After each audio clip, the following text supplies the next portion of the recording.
Talk heavy. Yeah, talk heavy, huh? Talk heavy,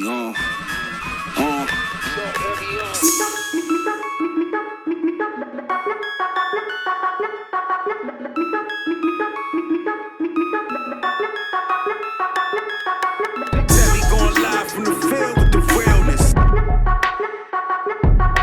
Heavy on the scene, huh? Talk heavy, teasy.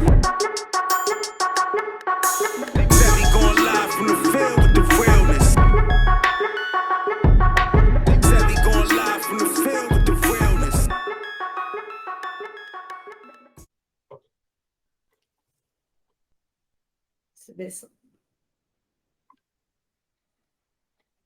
What's going on, beautiful people? Kira Savvy here. Savvy Kira on Instagram and Facebook. And this is, you already know, literally Just Talk Radio. To acknowledge with knowledge. Episode 76 for the podcast. Episode 11 for the vlog series, Talk Heavy TV. Episode 76 is Mind Over Matter with Ann Hintz. Now, today's episode, we're going to be discussing a process known as EFT, which is emotionally focused therapy. Ann actually used this process and has proven it to heal ailments in her mind, in her body. The process of EFT is, again, emotionally focused therapy, and it's a therapeutic approach based on our emotions being key to our own identities. And thank you for coming on. I'm really looking forward to finding out about EFT. I've never actually heard of it before in a matter of therapy. Welcome to the show. Thank you, Kira. It's lovely to be here. Awesome. So, Ann, why don't you start by telling us a bit about yourself and your background and how you discovered EFT? Sure. I had some traumas in childhood. I think most of us do. Both of my parents were alcoholics. And so I spent a lot of time walking on eggshells and suppressing my emotions and my feelings and my thoughts and my words and all of that. And then when I was 19, I woke one morning and found my mother dead in the bathroom. So that was a big trauma at the time. And I just suppressed it. I didn't know what else to do because we never talked about things like that. So it wasn't until I was in my late 30s and I was a stay-at-home. I was really very reactive, more reactive than other mothers in my situation were. So it wasn't until I went to a doctor's appointment at that point, and I don't even know why I went, but the doctor realized I was more stressed than I should have been. And he asked me on a scale of 0 to 10 what my stress level was, and it was an 8. And he asked me why, and I knew straight away because the tears from finding my mother, which by now was 2 decades earlier, the tears were still just under the surface. So that's when he worked with me with this process called EFT. It's also called emotional freedom technique, but the other word people use is tapping. It's just easier to say tapping.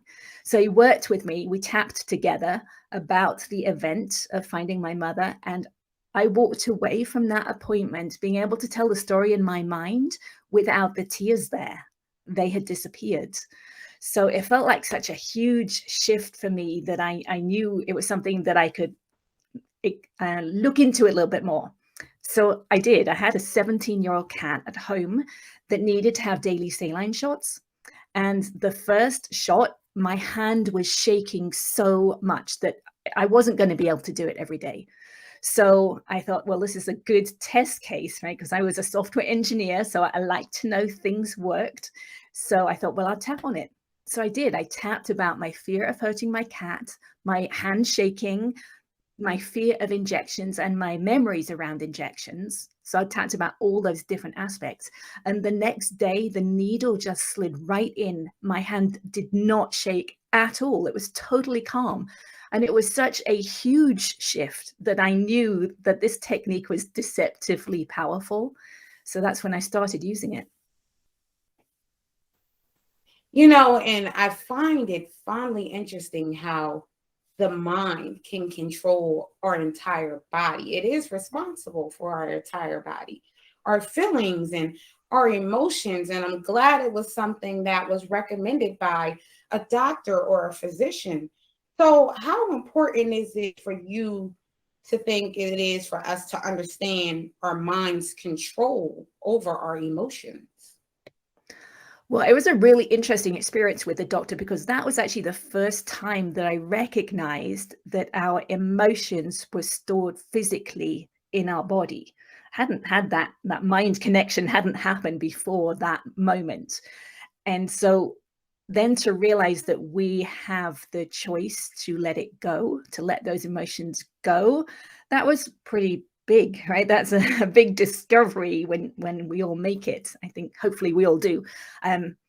So yeah, it's really important. But most of what is in our mind, we have this conscious mind and the subconscious mind. And what I realized is that this process of EFT is actually opening up the subconscious mind to become conscious.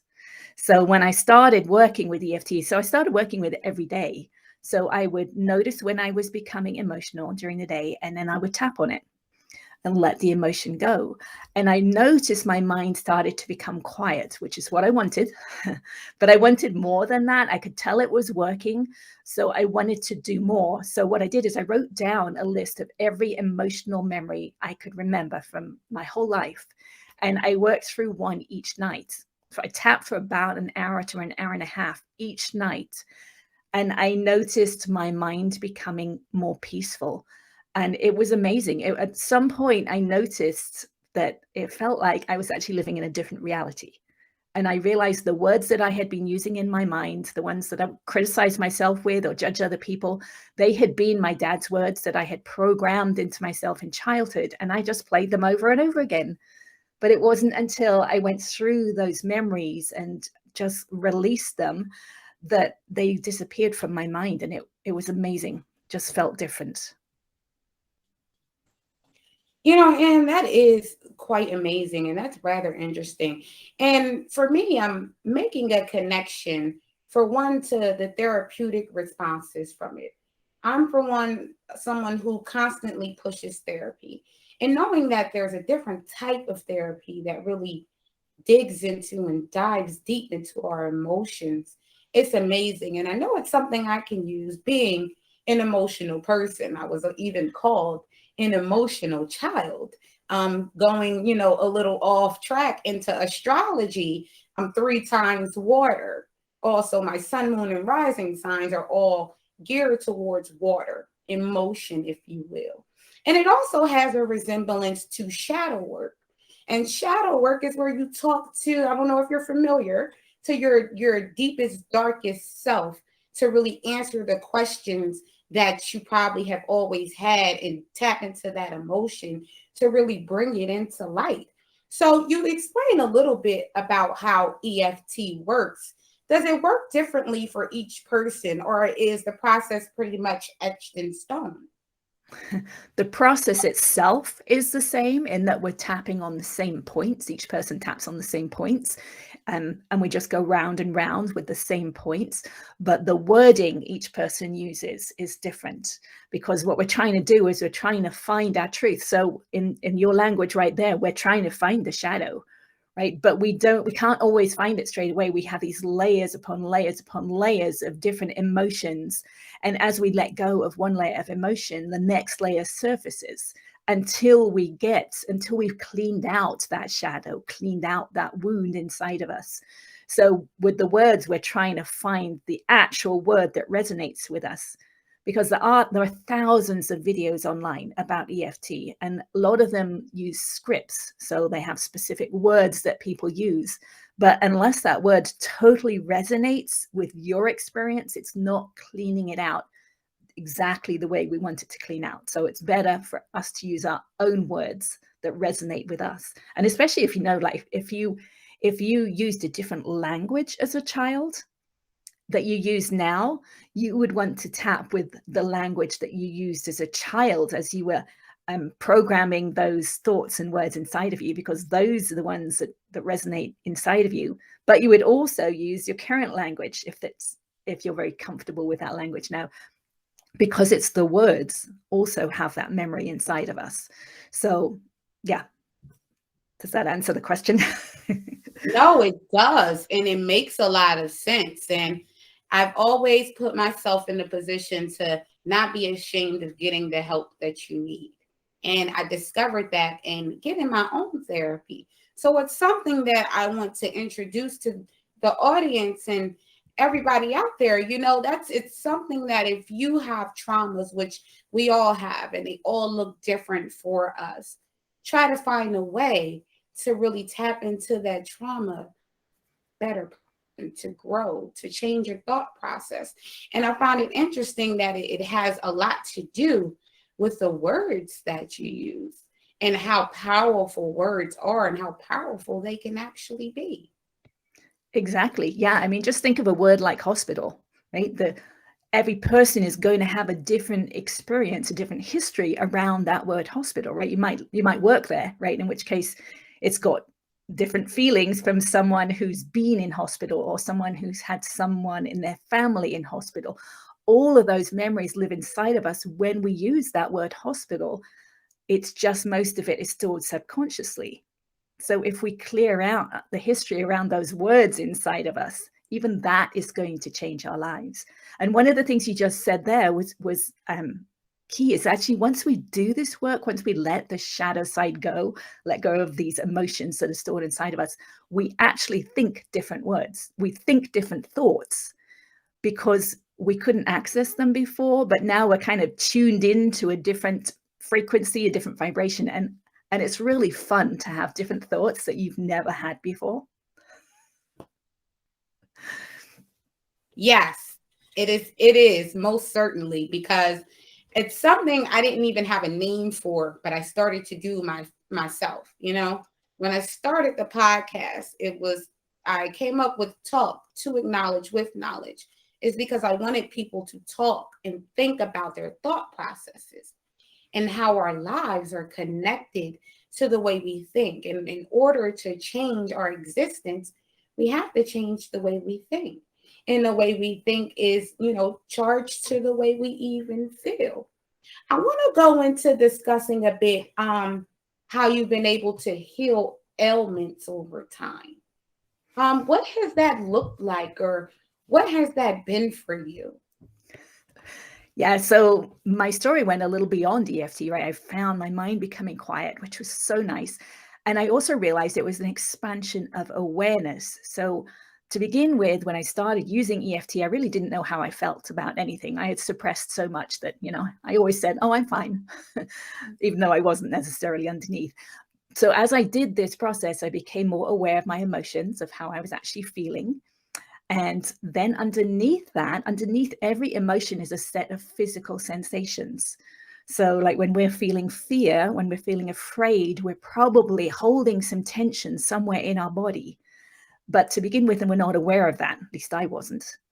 So I started becoming aware of those physical sensations. And then I would hold my awareness on the physical sensations. You could tap on them. You can still tap on something like, even though I'm feeling this fear in my solar plexus or my stomach, you can use EFT still at this stage. But I wanted to just feel those feelings, the sensations. And when I could actually hold my attention on them for long enough, they would dissipate.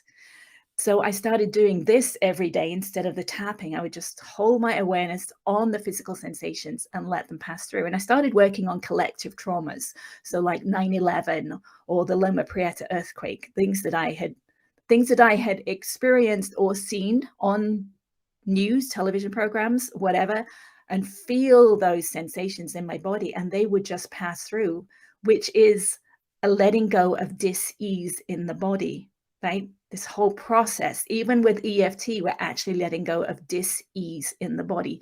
So I just kept going. And at some point I could actually keep my awareness inside my body. And then I would do the same thing. I could hold my awareness on tension inside the connective tissue in the body, and it will release. And I've done it enough times that my skull bones will relax and have relaxed. And so I have these x-rays now that show how my skull has come more into alignment as it's relaxed and let go of dis-ease in the body. And at this point, as a 55-year-old, I have grown half an inch, which is pretty cool, I think. That is extremely cool. And I'm wondering how much I have repressed as a shorter woman. If I started to use EFT, how much more taller I might actually stand. It is incredible to me. You know, once I was able to put my awareness inside my head, it was absolutely incredible to me how much tension was stored in there. So now it may be that I had more tension than many other people because my body has been torqued from birth and I've had scoliosis.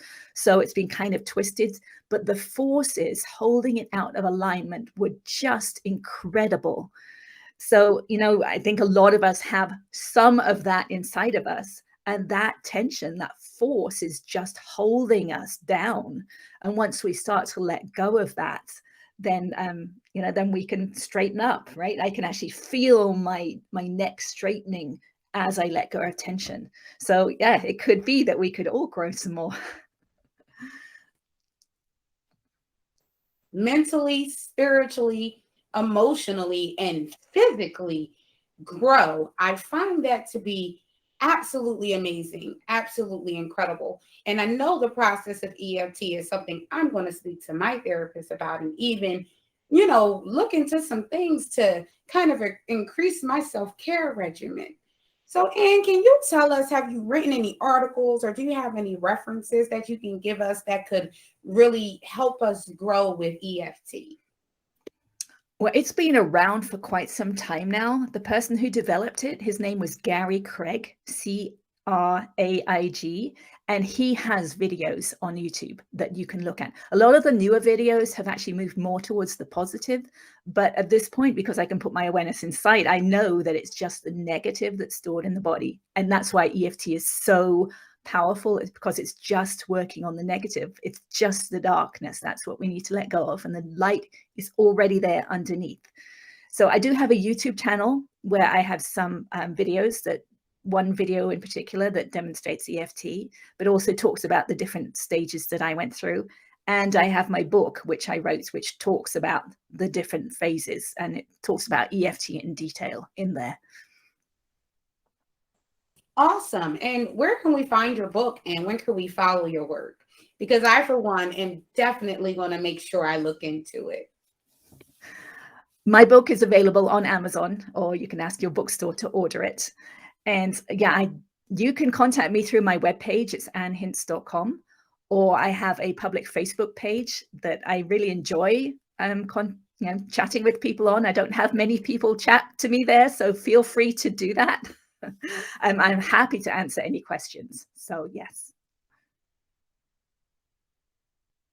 Well, I'm also an avid user of Facebook, so I will definitely be following you and introducing you to my folks. Man, it's just some incredible information in just a short period of time. And I feel like the universe is speaking, because very recently I was just talking to a friend about the ailments in their body and how their mind controls those ailments and how they could find a way to heal. So I know I'm going to pass this information on to that friend. Folks, make sure you follow Anne and follow her work. Check out her YouTube channel. Check her out at annehintz.com. This is an absolutely incredible process. I know for a fact, and I can feel that it's something that can genuinely work for you. Try something different. To acknowledge with knowledge. Till next time, peace.